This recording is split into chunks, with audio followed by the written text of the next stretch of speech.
Gloria a Dios.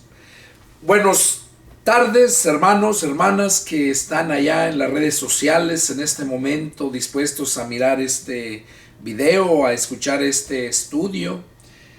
Hoy, este día 5 de agosto del año 2023, vamos a dar inicio al estudio número 36 y el título, ya saben, parafraseando el Nuevo Testamento. Ya vamos en el Evangelio de San Marcos y esperamos continuar hasta terminar Apocalipsis. Vamos a hacer una oración para ponernos a las manos de Dios y que Dios nos abra el entendimiento para exponerles, para explicarles lo que Dios nos quiere hablar a través de su palabra. Oramos. Padre Celestial, Señor Dios Todopoderoso, Dios nuestro y Padre nuestro, en esta mañana o en esta tarde, Señor, en esta tarde me dirijo hasta tu trono de la gracia en este momento, Padre, y me postro espiritualmente de rodillas ante ti en señal de adoración. Padre, asimismo, también quiero suplicarte que en este momento que me dispongo a exponer tu palabra, te pido que tú unjas mis labios, que me abras el entendimiento y que seas tú hablando a través de mis labios, Señor, para que puedan todos aquellos que están en este momento ahí esperando para escuchar tu palabra, que sean edificados, para que puedan entender tu palabra. Padre, me deposito en tus manos. Te lo pido, mi Dios, en el nombre de nuestro Señor Jesucristo. Amén. Amén. Gloria a Dios. Bueno, el estudio 35 hablábamos, ¿verdad?, acerca de la crucifixión y la muerte de Jesucristo. Ahora vamos a continuar y vamos a leer en el Evangelio de San Marcos, capítulo 15, versos 42. Ahí va a tratar otro tema. Se llama Jesús es sepultado. Ahí nos va a narrar Marcos cómo fue el sepelio, la sepultura de nuestro Señor Jesucristo. Dice así la palabra de Dios. Cuando llegó la noche, porque era la preparación, es decir, la víspera del día de reposo, José de Arimatea, miembro noble del concilio, que también esperaba el reino de Dios, vino y entró osadamente a Pilato y pidió el cuerpo de Jesús. Pilato se sorprendió de que ya hubiese muerto y haciendo venir al centurión le preguntó si ya estaba muerto. E informado por el centurión dio el cuerpo a José, el cual compró una sábana y quitándolo, lo envolvió en la sábana y lo puso en un sepulcro que estaba cavado en una peña e hizo rodar una piedra a la entrada del sepulcro. Y María Magdalena y María, madre de José, miraban dónde lo ponían. Marcos nos está narrando aquí, no es muy explícito, pero nos está narrando que cuando llegó la noche, porque era la preparación, es decir, la víspera del día de reposo, se está refiriendo al viernes en la tarde, porque para los judíos el día de reposo, que es el sábado, empezaba cuando ya el sol se estaba metiendo, cuando empezaba ya a querer oscurecer. Era cuando estaba terminando el viernes y entrando al día de reposo, al día sábado. Entonces dice que porque era la preparación, se estaban preparando para el día de reposo. José de Arimatea dice que era miembro del concilio. O sea, no era cualquier persona, era algo así parecido como aquel Nicodemo. Porque Nicodemo también era principal entre los judíos. Era miembro del concilio también, al igual que José de Arimatea. Y dice que José de Arimatea entró osadamente, o sea, osadamente quiere decir que tuvo el atrevimiento de entrar al lugar donde estaba Pilato, el gobernador, para pedir el cuerpo de Jesús. Y aquí dice, ¿verdad?, que se quedó sorprendido de que ya hubiera muerto Jesús y mandó al centurión a preguntar, mandó llamar al centurión para que el centurión le dijera. Ese centurión es el que estaba cuidándolo allá. Cuando dijo, exclamó él en el estudio anterior, cuando dijo, verdaderamente este era el Hijo de Dios.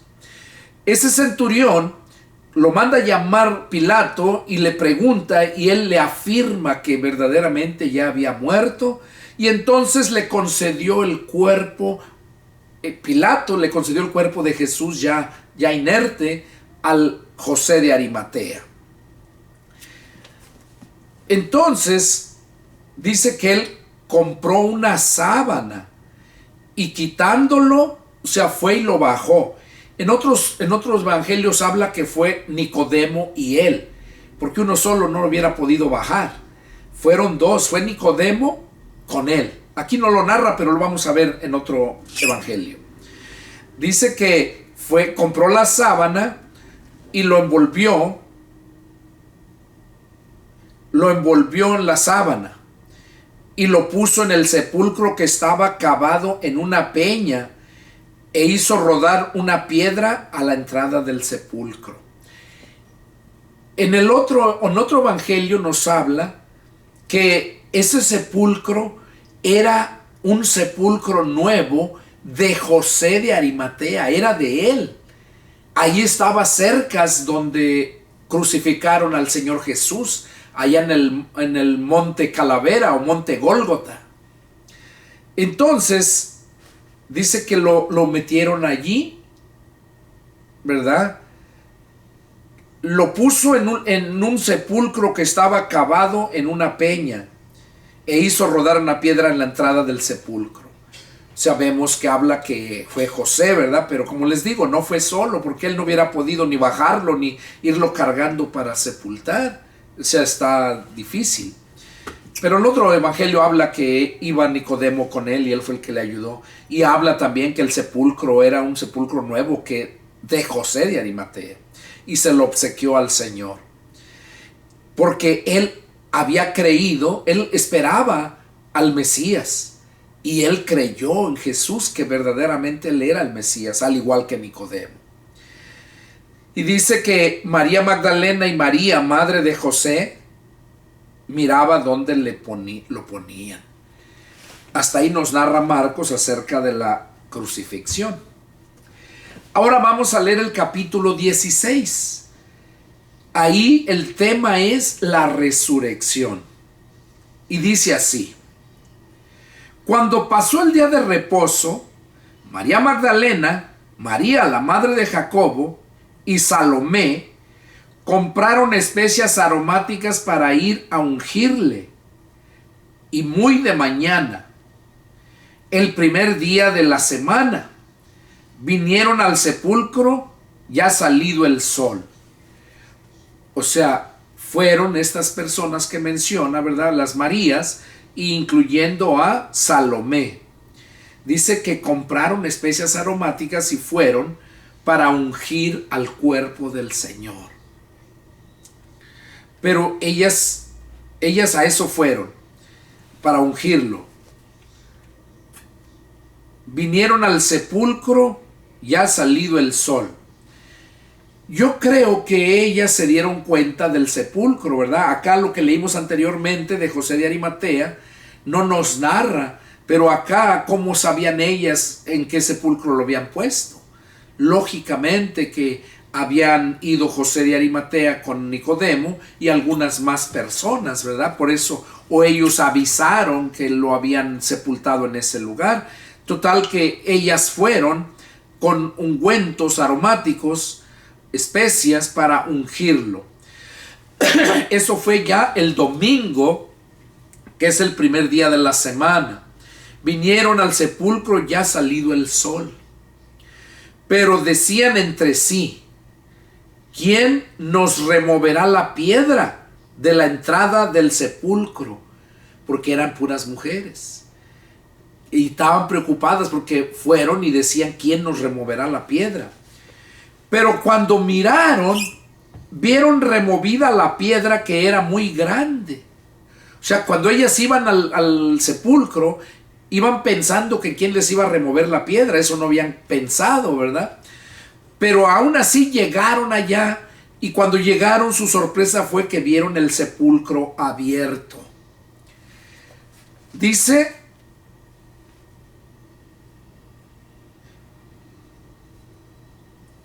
y cuando entraron en el sepulcro, vieron a un joven sentado al lado derecho, cubierto de una larga ropa blanca, y se espantaron.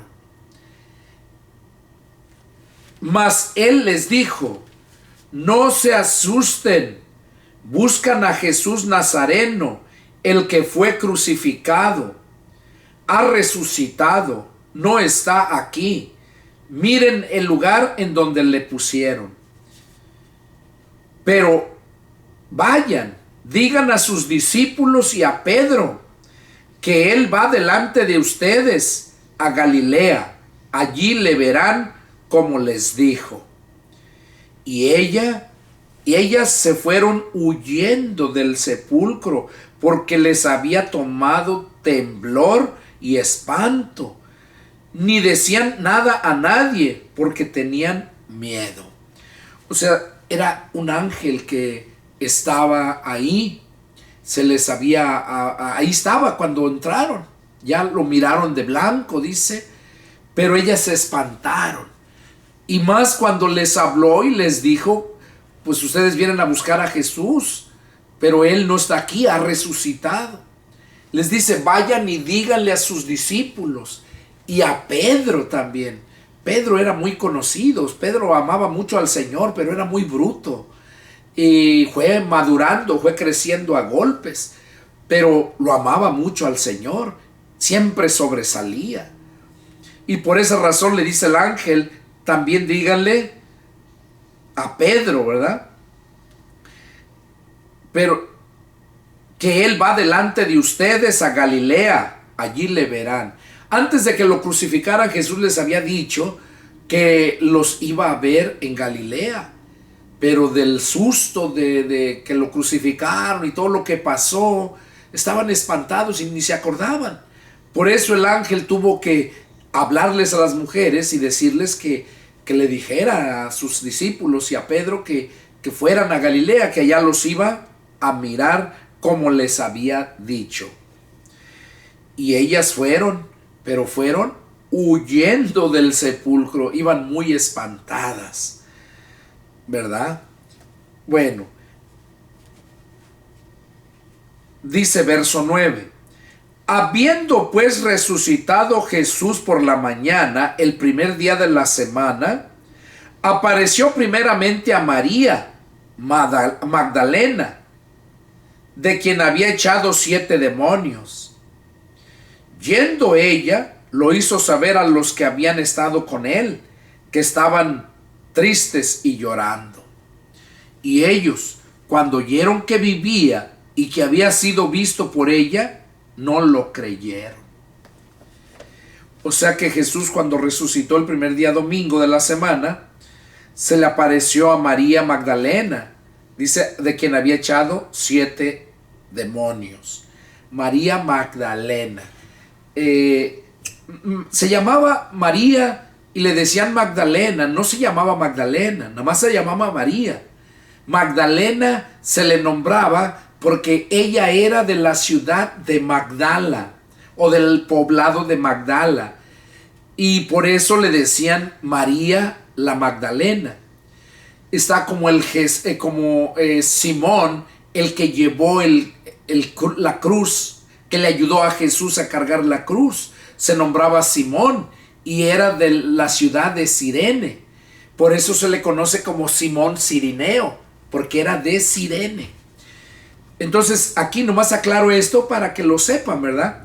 Porque hoy en día hay muchas que se nombran Magdalenas o María Magdalena. pero en sí no saben ni el significado, el por qué es Magdalena, ¿verdad? Pero aquí lo están sabiendo ahora, que era María Magdalena, porque era de la población de Magdala. Y dice que se le apareció primeramente a ella, y ella yendo, o sea, iba caminando, lo hizo saber a los que habían estado con él, o sea, a sus discípulos. Se los hizo saber que estaban tristes y llorando por la muerte de su Señor, del Señor Jesús, que es Señor de nosotros también. Tenemos ese grande privilegio. Ellos, cuando oyeron que vivía y que había sido visto por ella, no lo creyeron. Imagínense, no lo creyeron cuando Jesús mismo ya les había dicho que Él iba a resucitar al tercer día y que los iba a ver allá en Galilea, ¿verdad? Lo que acabamos de leer hace un momento. Entonces, no lo creyeron ellos. Sigue diciendo, 16:12 de San Marcos. Pero después apareció en otra forma a dos de ellos que iban de camino yendo al campo. Ellos fueron y lo hicieron saber a los otros, y ni aun a ellos creyeron. Oigan, ya habían ido las mujeres, ya les habían dicho y no les creyeron. Y luego dice que se les apareció a otros dos hombres que iban de camino yendo al campo. Son aquellos que iban camino a Emaús. En otro evangelio lo narra más, mejor lo explica. Pero aquí narra Marcos, ¿verdad? Que iban camino al campo, y ellos fueron y lo hicieron saber a los otros, y ni aun a ellos creyeron. Imagínense qué tremendo, ¿no? Cómo se sentiría el Señor que Él mandándoles mensajes, o sea, apareciéndoles a otras personas y mandándoles, y no le creían. Cuando Él ya les había dicho que iba a resucitar, quiere decir que no le creyeron. Dice en el verso 14, finalmente se apareció a los 11 mismos, o sea, los 11 apóstoles. Recordemos que el Judas ya estaba ahorcado cuando traicionó al Señor, ¿verdad? Narra los evangelios que se colgó y se ahorcó, y que cayó y se despeñó, se destripó, todo eso hablan. Bueno, entonces aquí dice que se le apareció a los 11 estando ellos sentados a la mesa, y les reprochó su incredulidad. Oigan, ahí les dijo que por qué no habían creído ni a las mujeres ni a aquellos dos que habían ido en camino al campo. No les creyeron. Les reprochó su incredulidad y dureza de corazón. O sea, porque eran duros de creer, del corazón, porque no habían creído a los que le habían visto resucitado. Eso les reprochó el Señor. Y les dijo, ahí es donde manda el Señor a aquellos apóstoles. Dice, y les dijo, vayan por todo el mundo y prediquen el evangelio a toda criatura. Ese es el mandato del Señor que les dio a ellos. Y el Señor sigue mandando a predicar el evangelio a los nuevos creyentes, no a todos. Algunos, en este caso yo fui llamado a predicar el evangelio. Soy pastor y soy evangelista, porque Dios lo puso en mi corazón hacerlo. Y no por lucro, no por dinero, por amor al Señor. Pues la palabra misma dice, de gracia recibiste, dad también de gracia. O sea, gratis, gracia es gratis, regalo. Yo, como les he dicho en mis predicaciones, este es estudio, no es predicación. Les he dicho que yo no cobro. Yo no, a la gente no le exijo que dé el diezmo. Le enseño. Le enseño nada más porque es mi responsabilidad enseñarles. El diezmo, Jesús lo dijo bien claro: den al César lo que es del César y a Dios lo que es de Dios. Entonces, el de Dios es la 10ª parte. Lo habla en el Antiguo Testamento y en el Nuevo Testamento. También lo habla en parábolas. Por eso mucha gente no lo entiende, pero ya llegaremos a ese punto. Entonces les dijo: vayan por todo el mundo y prediquen el evangelio a toda criatura. Cuando habla criatura no se refiere a niños pequeños, porque ya ven que les dicen: mira qué bonita criatura, a los niños que recién nacidos o tienen unos 2, 3 años, 4 años, unas criaturas. Sino no manda a predicarles a ellos. Recordemos ya en el contexto, Jesús mismo lo dijo. Cuando Jesús andaba predicando, dice que los padres, muchos niños querían hablar con Jesús, querían tocar a Jesús y los llevaban para que Jesús los tocara y hablara con ellos. Cuando sus apóstoles se enojaron porque traían muchos niños y les decían: no molesten al maestro. Y cuando Jesús se dio cuenta, los reprendió. Les dijo: dejen los niños venir a mí y no se lo impidan, porque de ellos es el reino de los cielos. Ahí está hablando de los niños, pero niños que tienen conciencia, que ya conocen. Estamos hablando de niños que tienen sus 6 años, 8 años, 10 años, que ya se les ha instruido en la palabra. Por ejemplo, yo, mi familia, todos les he instruido en la palabra de Dios desde un principio. Y eso es mandato del Señor. Hay otro pasaje donde habla en contextos. Recordemos que siempre los contextos son los que nos aclaran los puntos que se estén tratando. Jesús dijo de los niños, ¿verdad? Que no se lo impidieran, porque de ellos es el reino de los cielos. Aquí entonces les dijo: vayan por todo el mundo y prediquen el evangelio a toda criatura. Entonces, como les decía, son niños, ¿verdad? Que ya conocen, que ya tienen conocimiento. Dice el Señor: instruye al pequeño en su camino, y cuando fuere viejo, nunca se apartará de él. Eso lo habla en el Antiguo Testamento. Por eso ustedes, si analizan a los judíos de 10, 12 años ya conocen mucha Biblia, porque desde niños son instruidos en la palabra. Recordemos simplemente al Señor Jesús cuando fueron al empadronamiento allá, que fue su mamá, José, y fue él, fueron sus hermanos, fue mucha gente, se iban a empadronar a aquel lugar. Y cuando era camino de más de un día, porque dice que cuando regresaron, Jesús no vino con ellos, y ellos pensaban que venía entre la bola, ahí entre la multitud, y no, cuando llegaron a Jerusalén se dieron cuenta que no estaba, y se regresó José y María de nuevo a buscarlo, y dice que lo encontraron allá con los rabinos en el templo.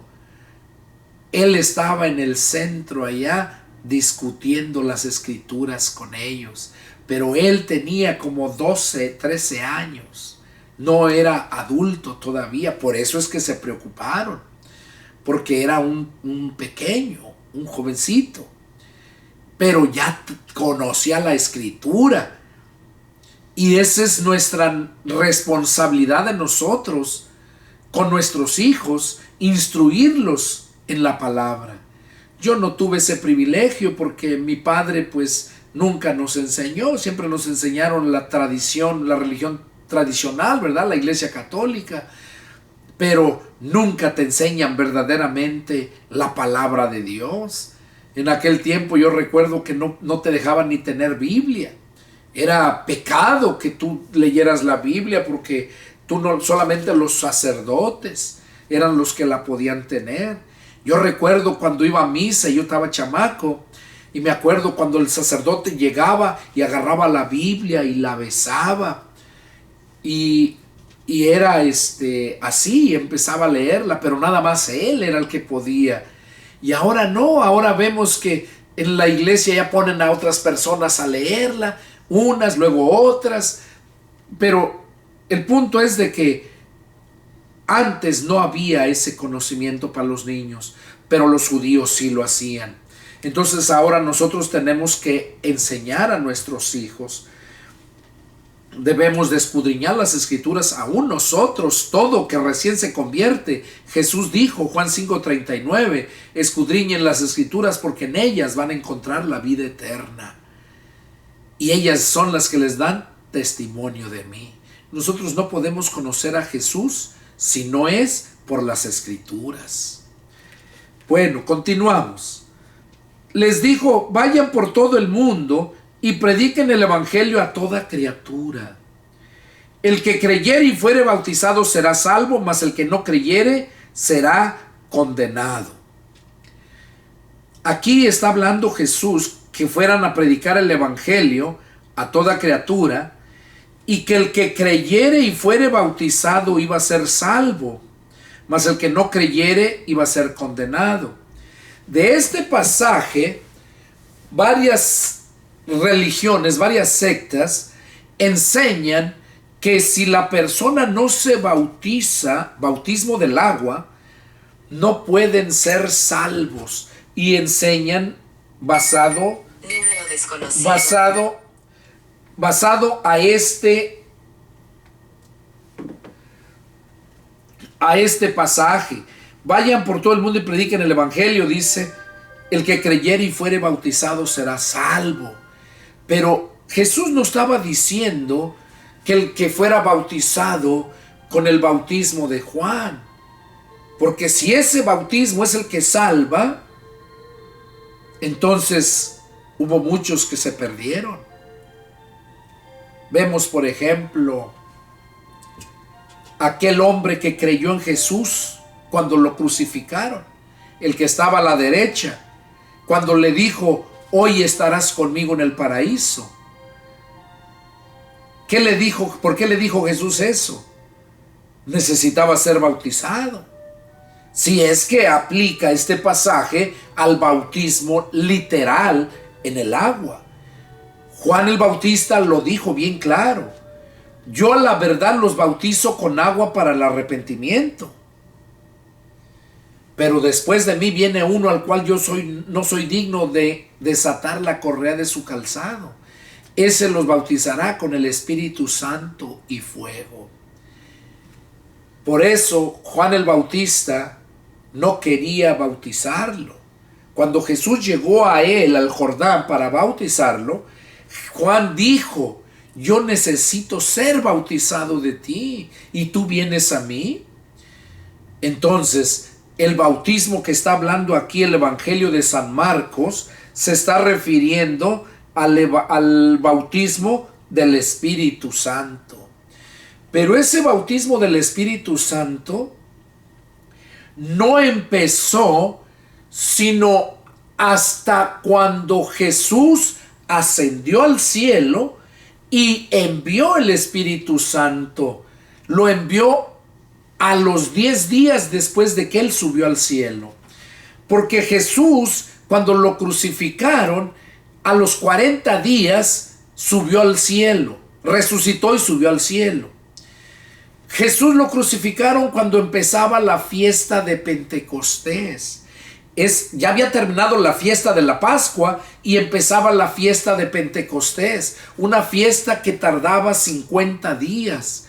Y como Jesús tardó 40 días de que lo crucificaron cuando resucitó y anduvo aquí en la tierra apareciéndoseles a sus discípulos, tardó 40 días. Y él mismo dijo, allá en el libro de Hechos, vamos a leerlo para que lo puedan entender. Hechos capítulo 1, ahí dice bien claro, miren. Dice en el versículo 4, dice, y estando juntos, aquí está hablando acerca del cuando Jesús subió a los cielos, cuando les dijo que iba a mandar el Espíritu Santo, el que iba a bautizarlos a ellos y también a todos los que creyeran hasta este tiempo. Ese es el bautismo del Espíritu Santo. Ese es el que salva. Ese es el que está hablando Marcos. Si se dan cuenta, el Evangelio de San Marcos no habla muy claro todo, no lo explica, y les voy a decir por qué. Son 4 evangelios, 4 personajes. Mateo era un recaudador de impuestos.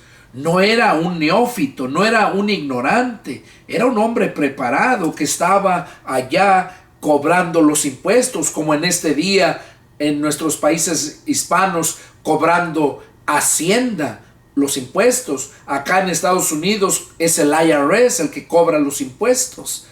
Entonces, este hombre, Mateo, estaba cobrando los impuestos, era un recaudador de impuestos.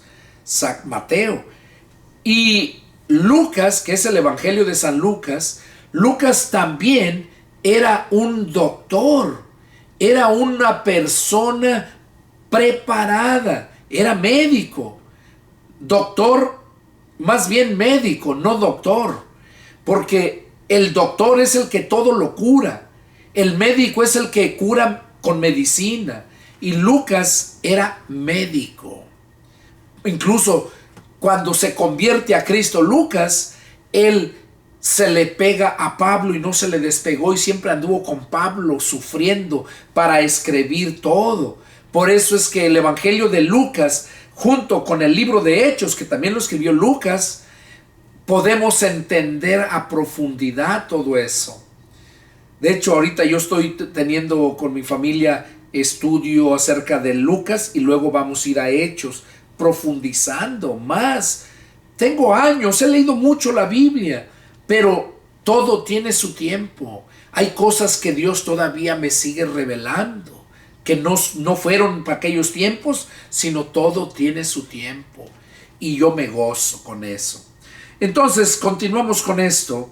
Les decía de Lucas, ¿verdad?, que es un médico. O sea, Mateo era recaudador de impuestos, era una persona intelectual. Lucas era una persona intelectual también.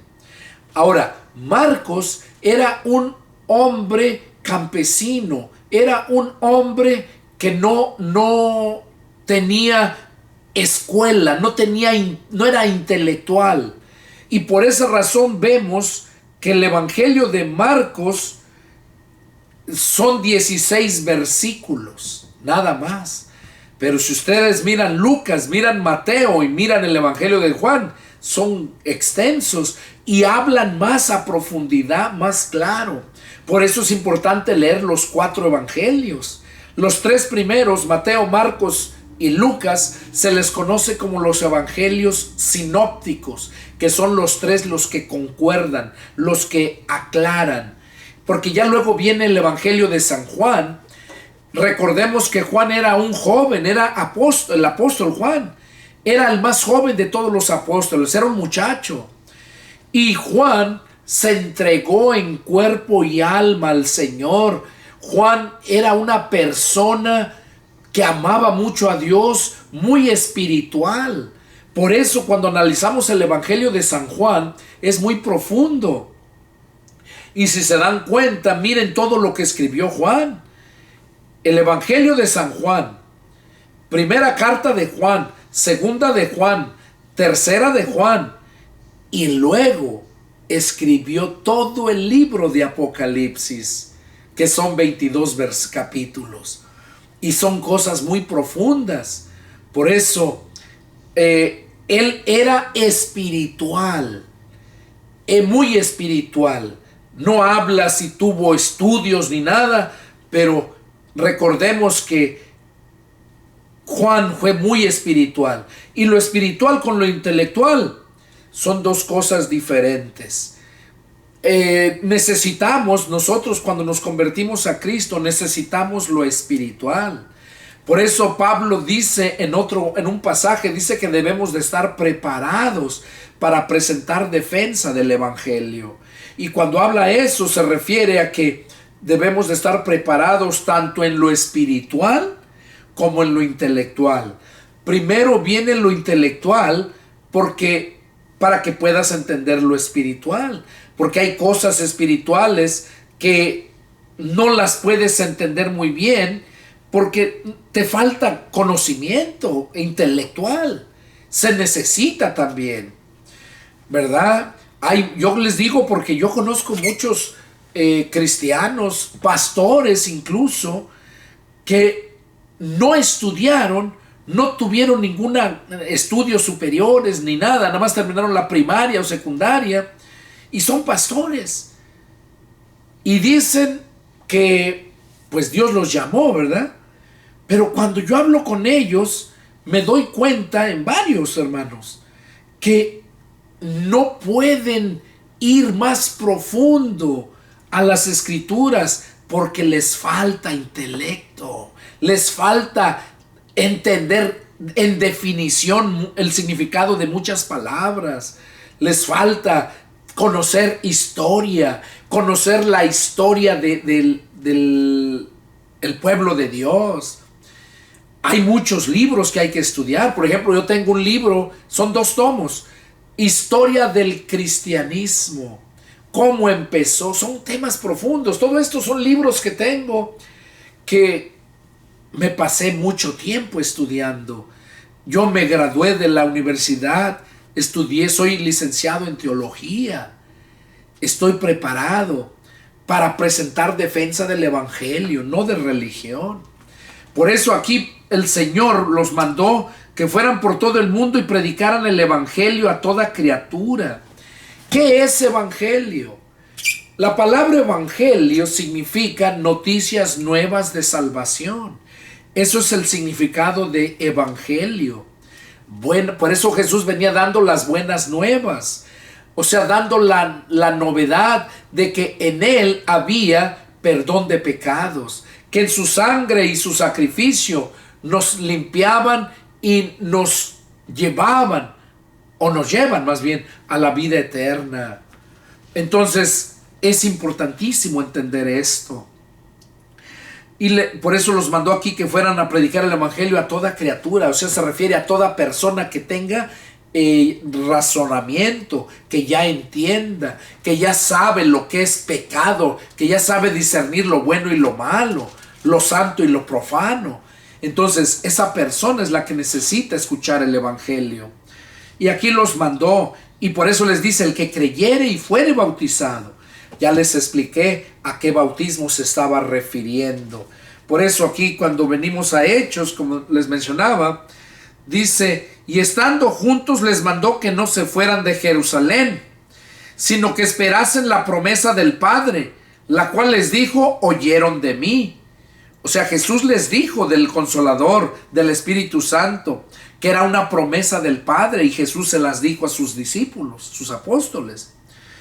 Y aquí en el verso 5 dice: porque Juan ciertamente bautizó con agua, mas ustedes serán bautizados con el Espíritu Santo dentro de no muchos días. Entonces, ese es el bautismo que salva, el bautismo del Espíritu Santo. Y luego les dijo, dice, verso 7, y les dijo,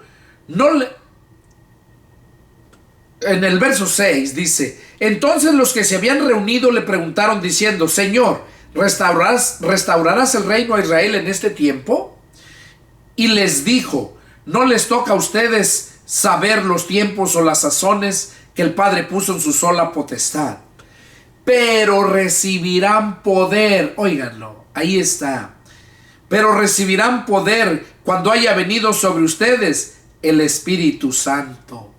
Y me serán testigos en Jerusalén, en toda Judea, en Samaria y hasta lo último de la tierra. ¿Qué fue lo que les mandó? Que no salieran de Jerusalén hasta que fueran revestidos del poder de lo alto. Dice: porque Juan bautizó con agua, pero ustedes serán bautizados dentro de muy pocos días, dice.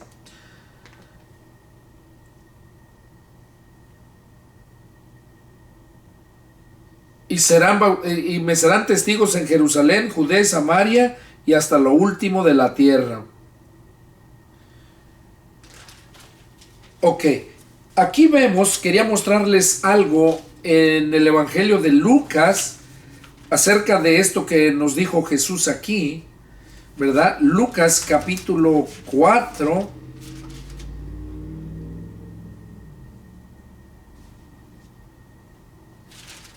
Miren lo que dice Lucas capítulo 4, verso 1 y el verso 14. Los traigo a estos pasajes por lo que dijo Jesús allá, que iban a recibir poder cuando recibieran el Espíritu Santo, ¿verdad? Aquí los dijo en el verso 5, porque Juan ciertamente bautizó con agua, mas ustedes serán bautizados con el Espíritu Santo dentro de no muchos días, ¿verdad? Y luego en el verso 8 les dice, pero recibirán poder cuando haya venido sobre ustedes el Espíritu Santo. Sin el poder del Espíritu Santo no podemos hacer nada. Por eso Jesús les dijo que no salieran de Jerusalén, sino hasta que fueran revestidos del poder de lo alto, para que le fueran testigos en Jerusalén, Judea, Samaria, hasta lo último de la tierra. Aquí lo que les quería mostrar es que el poder del Espíritu Santo lo necesitó también Jesús. Jesús, cuando vino a nacer, dice Juan 1:14, que el verbo se hizo carne. Juan 1:1 dice que en el principio era el verbo estaba con Dios y el verbo era Dios, refiriéndose a Jesús. Dice que el verbo era con Dios y el verbo era Dios. Era es ser o estar. El verbo estaba con Dios, dice, y el verbo era Dios, refiriéndose a Jesús y el Padre, Dios Padre y Dios Hijo. Pero ya en Juan 1:14 ahí dice, y aquel verbo se hizo carne y habitó entre nosotros. El Espíritu de Jesús, el verbo, vino a meterse en María para tomar carne.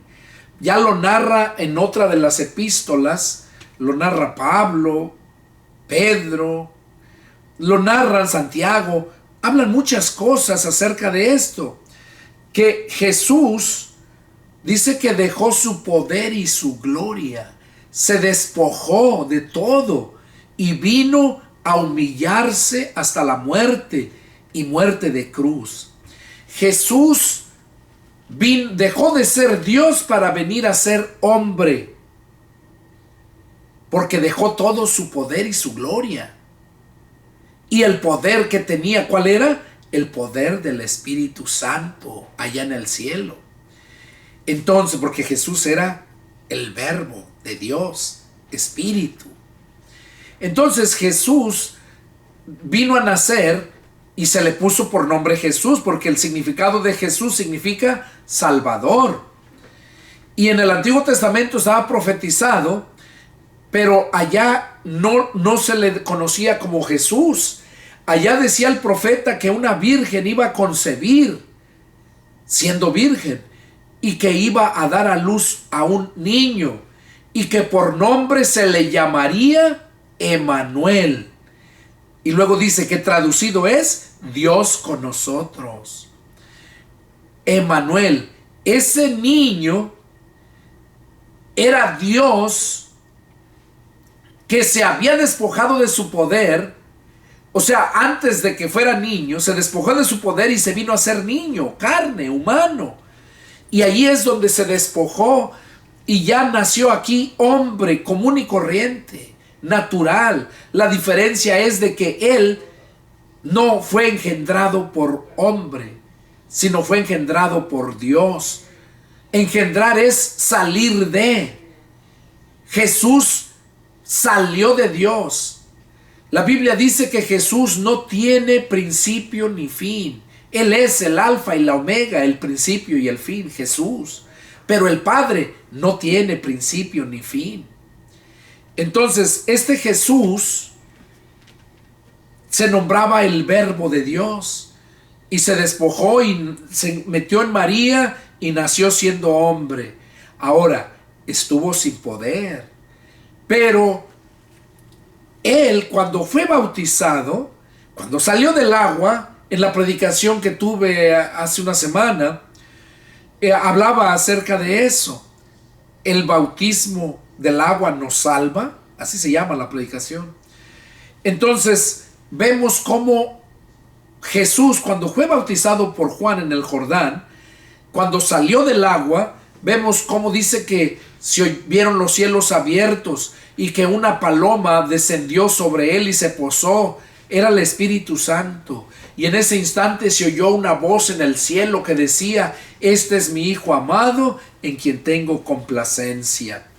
Ahí vemos entonces que Jesús estaba en ese momento recibiendo el Espíritu Santo, el Espíritu que él tenía, que se había despojado allá en el cielo, estaba recibiéndolo ahí, estaba nuevamente llegando a ser Dios.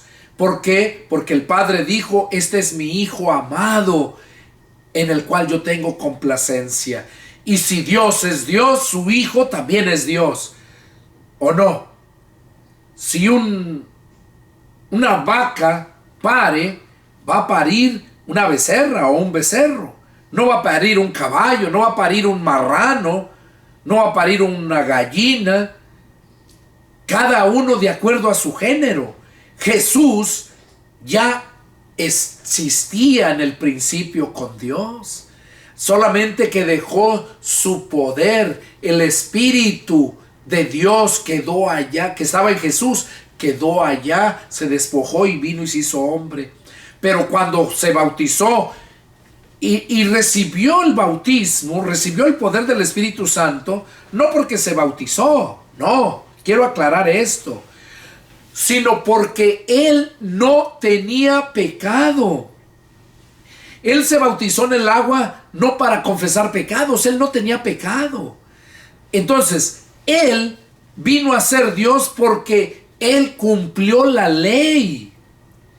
Por eso es que vino a ser Dios. Él cumplió la ley y el Espíritu que había dejado allá su poder volvió a retomarlo.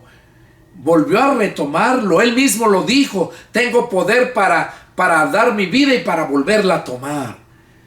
Entonces, ahí vemos que Jesús tomó otra vez el poder cuando vino el Espíritu Santo a él. Y ahí nos damos cuenta entonces que él necesitó también ese poder, al igual que lo que les dijo a sus apóstoles ahí en Hechos, que no salieran de Jerusalén hasta que fueran revestidos del poder de lo alto, que ellos iban a ser bautizados con el Espíritu Santo. Y ese bautismo lo llevó Jesús y lo llevamos todos aquellos que hemos creído y que hemos creído a la palabra, porque la hemos entendido, porque la hemos escudriñado, no nada más así por nomás.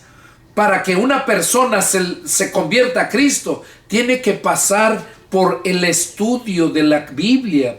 Yo, por ejemplo, cuando ando evangelizando, ando predicándoles, explicándoles, y ya que lo entienden, la misma palabra los reconstricta, los hace redarguye, y es cuando se arrepienten, y es cuando viene la conversión, porque cuando se arrepienten es cuando confiesan a Jesús y le piden perdón, y en ese momento reciben el perdón de sus pecados, y en ese momento reciben el Espíritu Santo, el Espíritu de Jesús. En ese momento son bautizados.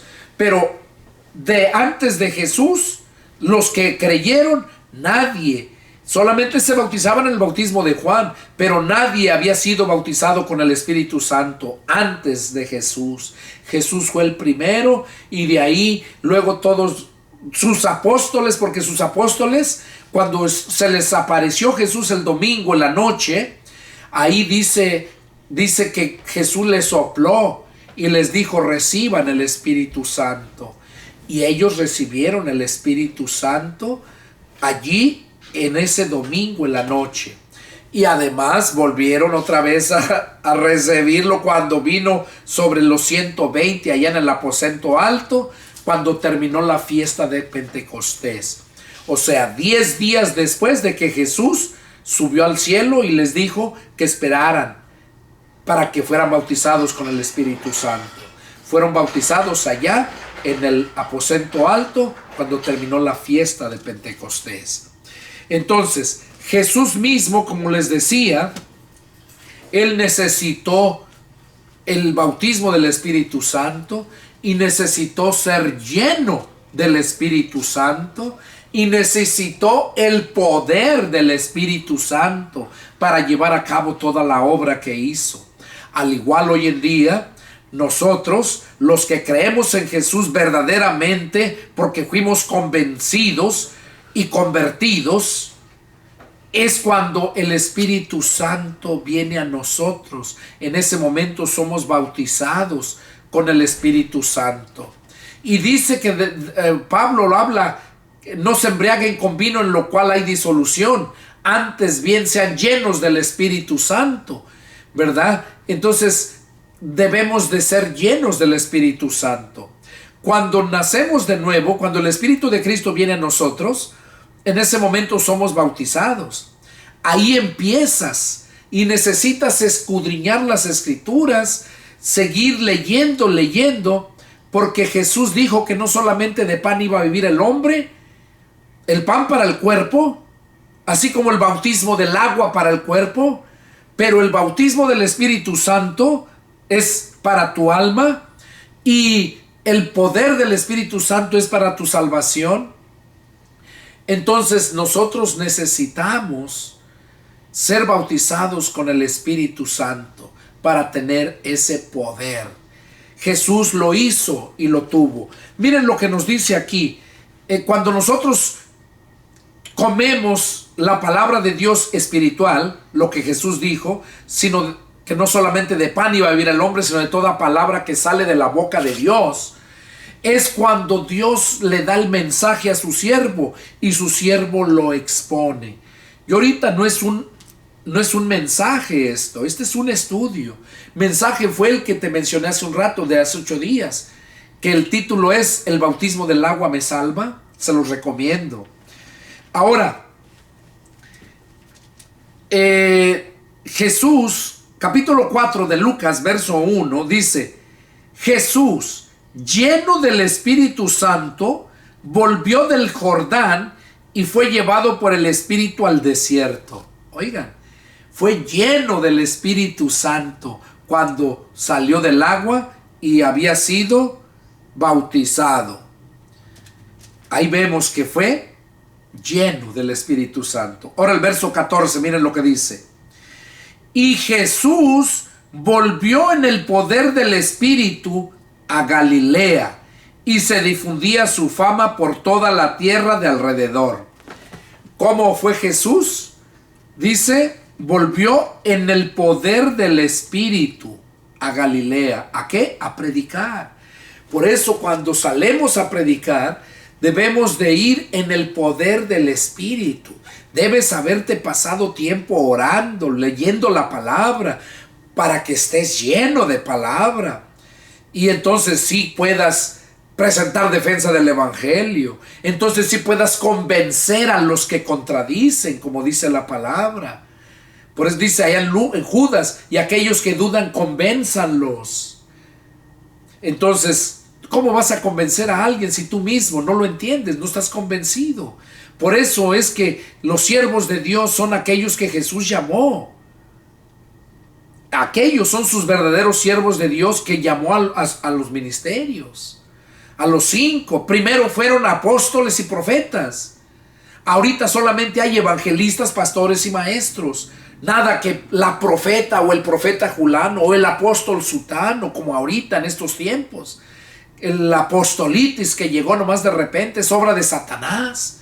Porque los apóstoles nomás fueron 12. Y allá en Juan lo revela en Apocalipsis, cuando miró la santa ciudad, dice que miró 12 puertas en la santa ciudad y 12 cimientos. Y las puertas, las 12 puertas, dice que cada una tenía el nombre de las 12 tribus, de los 12 hijos de Jacob. Y los 12 cimientos tenían los 12 nombres de los apóstoles.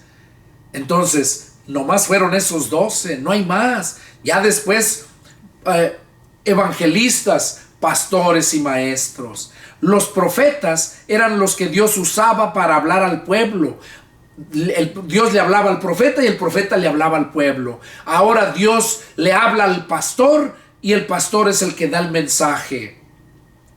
Por eso allá en Mateo 24:45 dice: ¿quién es el siervo fiel y prudente al cual el Señor puso sobre su casa para que les dé el alimento a tiempo?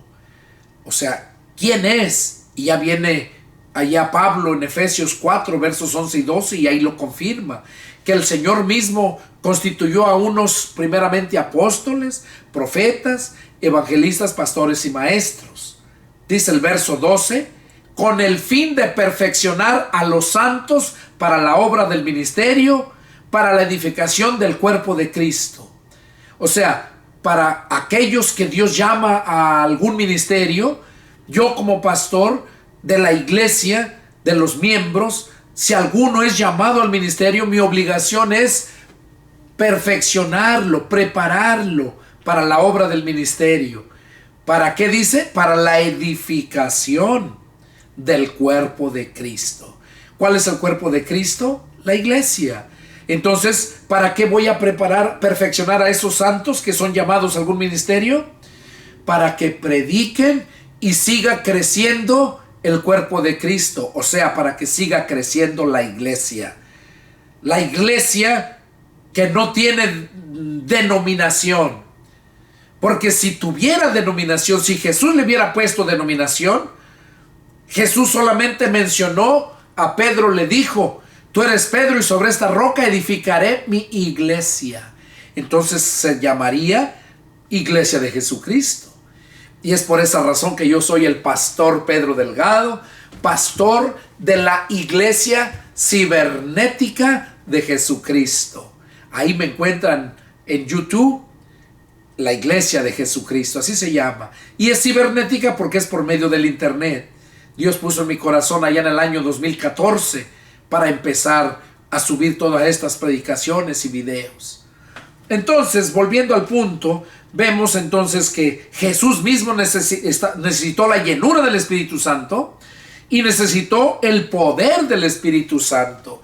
Cuando ya lo recibió, llegó a ser Dios. Y bueno, después les mencionaré otro punto. Volvemos a Marcos, donde le dijo que el que creyere y fuere bautizado será salvo. Ya les mencioné a qué se refiere.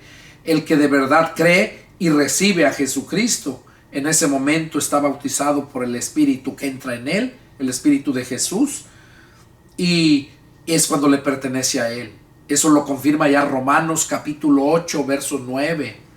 Dice Pablo a los romanos: mas ustedes no viven según la carne, sino según el Espíritu, si es que el Espíritu de Dios verdaderamente vive en ustedes. Y luego dice: y si alguno no tiene el Espíritu de Cristo, no es de él. Entonces necesitamos recibir a Cristo en espíritu. En aquel tiempo lo recibían en persona. Ahorita lo recibimos en espíritu. En aquel tiempo se bautizaban en el agua. Ahora nos bautizan el Espíritu Santo. Y el agua también, porque manda que se bauticen. Allá Mateo lo habla bien claro. Aquí Marcos habla del bautismo del Espíritu Santo.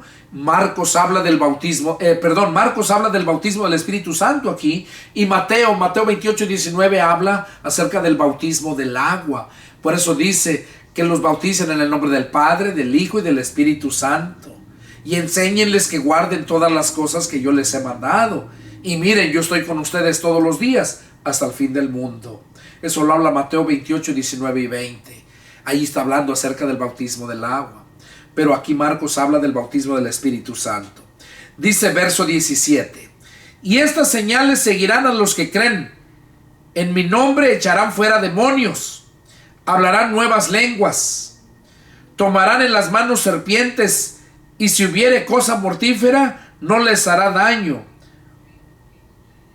Sobre los enfermos pondrán sus manos y sanarán.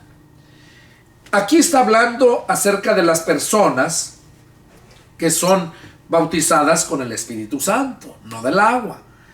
Por eso dice, estas señales seguirán a los que creen en mi nombre, echarán fuera demonios. Yo he hecho eso. Y no he hecho fuera demonios de cristianos, sino de personas endemoniadas. Hoy en día usted mira la televisión, allá programas de enlace y de otras cosas, que venga a la liberación, va a haber liberación.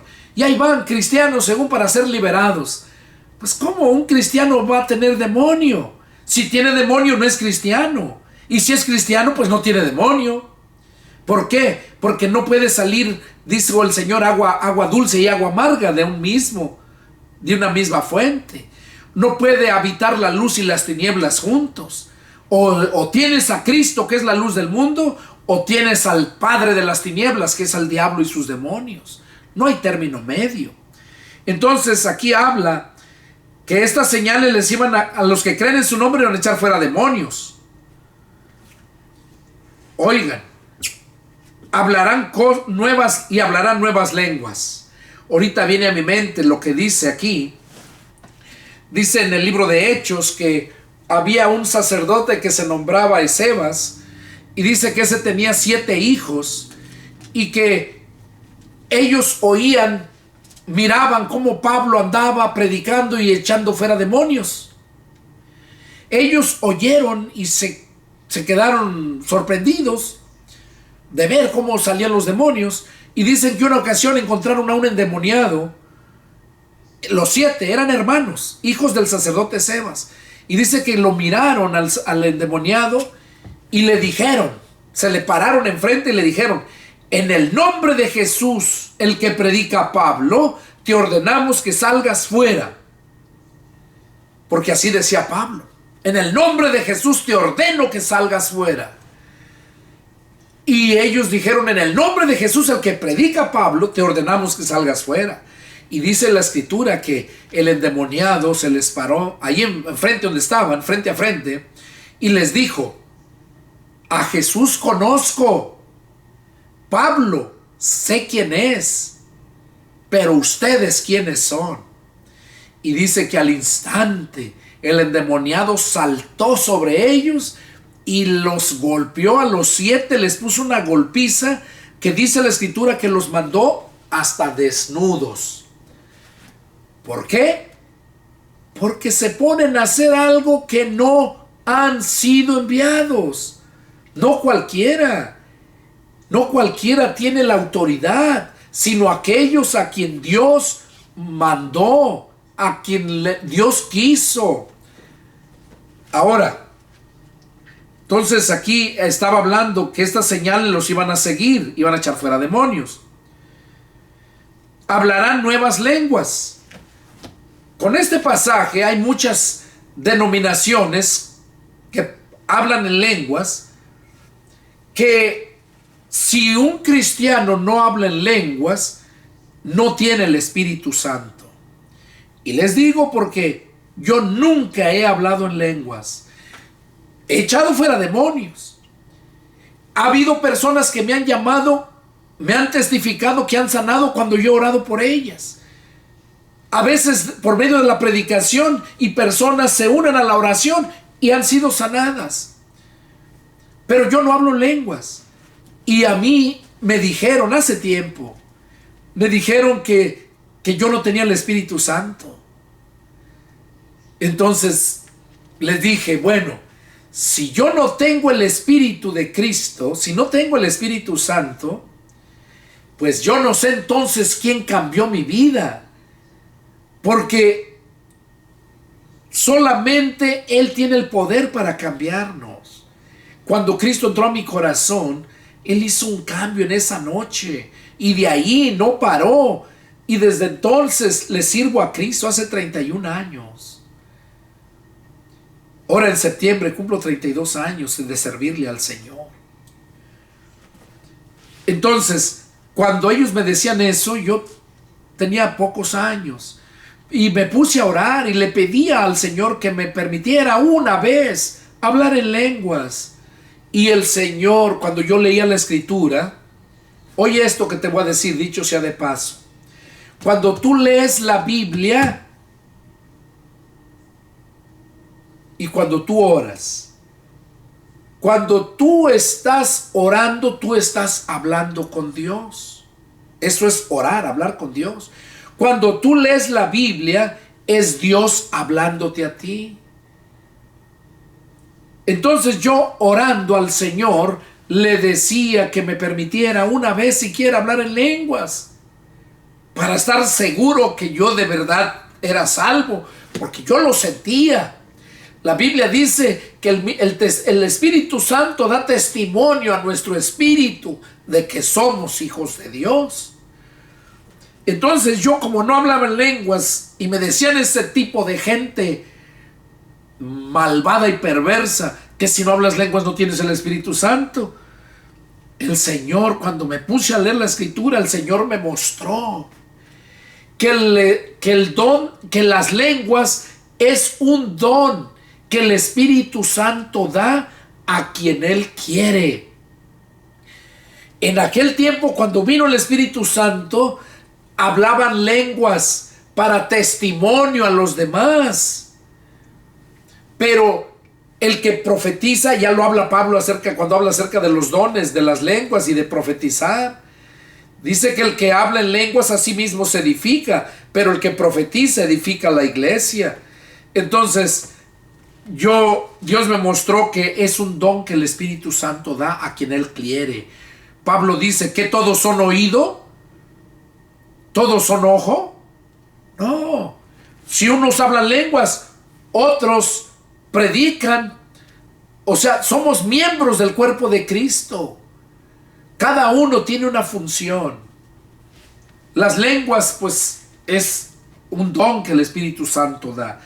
Y aquí Marcos no lo aclara, solamente dice: estas señales seguirán a los que creen. En mi nombre echarán fuera demonios, hablarán nuevas lenguas, tomarán en las manos serpientes, y si hubiere con cosa mortífera no les hará daño. Sobre los enfermos podrán sus manos y sanarán. Eso yo lo he visto. Como les dije, hay personas que dan testimonio que han sido sanadas cuando he orado por ellas. Pero es el Señor, es el poder del Espíritu Santo que Dios nos da para hacer la obra. Y como dice ahí que tomarán serpientes, viene a mi mente allá en el libro de Hechos, cuando Pablo lo llevaban preso y llegó allá a una isla donde llegaron con el barco, porque había una grande tempestad y estaban preocupados porque iban a naufragar, se les dañó el barco, y llegaron a esa isla, y allí había puros nativos de ahí. Dicen que el líder de ahí se nombraba Publio, y cuando llegaron ahí, la gente le tenían temor, no muy bien, y que necesitaban comida también, ahí podían conseguir, pero no los querían recibir muy bien. Pero a fin de cuentas lo recibieron. Y luego, como estaba frío, dice que andaba Pablo juntando leña para hacer una fogata, calentarse. Y los nativos de ahí nomás andaban viendo a ver qué hacían. Y cuando Pablo agarra un trozo, agarra la leña, dice que estaba una serpiente ahí y se le pegó, lo mordió. Y entonces, cuando lo muerde, dice que Pablo la sacudió. Y los nativos lo vieron, era una serpiente muy venenosa. Y lo vieron y dijeron: verdaderamente es reo de muerte. O sea, ni aquí se va a escapar. Y ahí estaban esperando a que se muriera. Y pasaron horas y horas y vieron que no se murió. Entonces ya decían que eran dioses. Pero ya vemos allí su papá del líder de allí estaba enfermo. Dice que tenía una desintería muy fuerte, o sea, arrojaba sangre en lugar de fecar. defecaba sangre, eso es desinteria. Y dice que estaba muy enfermo. Entonces pensaron que Pablo podía sanarlo y lo llevaron. Y Pablo lo sanó con el poder del Espíritu Santo. Y allí dice que los trataron lo mejor. Cuando se fueron les dieron mucha comida. Pero el punto que los traje ahí es porque lo que dice aquí: tomarán en las manos serpientes, y si hubiere cosa mortífera, no les hará daño. O sea, porque hay serpientes que no hacen daño, nomás muerden, pero no son venenosas. Pero hay serpientes que son mortíferas, o sea, lo que dice aquí, que sí matan, son muy venenosas. Entonces, esto, lo que está hablando aquí, se cumple. Vemos en el libro de Hechos, por eso son hechos, donde se confirma la palabra con los hechos. Bueno, aquí vemos entonces ya lo que nos habla Marcos. Ahora vamos a terminar la ascensión. Dice: y el Señor, después que les habló, fue recibido arriba en el cielo, y se sentó a la diestra de Dios. Y ellos, saliendo, predicaron en todas partes, ayudándoles el Señor y confirmando la palabra con las señales que les seguían. Amén. Bueno, aquí, como les mencionaba, ¿verdad? Marcos no se expande mucho. Probablemente le faltaba más conocimiento, ¿verdad? Probablemente. Pero el punto es de que predicaron de todas partes, ayudándoles el Señor. Salieron. Jesús fue recibido arriba en el cielo y se sentó a la diestra de Dios, o sea, a la derecha de Dios. Se sentó. Y ahí podemos ver entonces cómo pues se ha cumplido todo lo que la palabra de Dios nos ha dicho. Bueno, hermanos y compañeros que están allá, este fue el estudio número 36 y espero que hayan aprendido algo. Espero que haya sido de grande bendición. Vamos a terminar este estudio aquí y les invito para el próximo estudio. Vamos a entrar, aquí terminamos el Evangelio de San Marcos. Vamos al próximo estudio, vamos a empezar en el libro de Lucas. Así es que fue para mí un placer haber estado aquí, invitándolos, compartiendo con ustedes. Que Dios me los bendiga y nos vemos la próxima. Adiós.